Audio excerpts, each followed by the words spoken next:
সামনেই আসছে রথযাত্রা, আর সেই উপলক্ষেই প্রতি বছর আমাদের বাড়িতে পুজো হয়।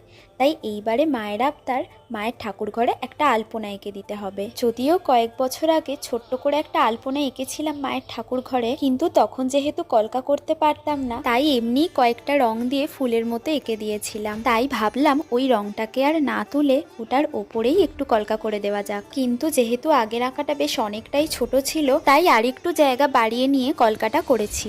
আগে আমি একদমই কলকা করতে পারতাম না, তারপর নিজে থেকেই একটু একটু করে চেষ্টা করে আর প্র্যাকটিস করে এখন ওই মোটামুটি একটু করতে পারি।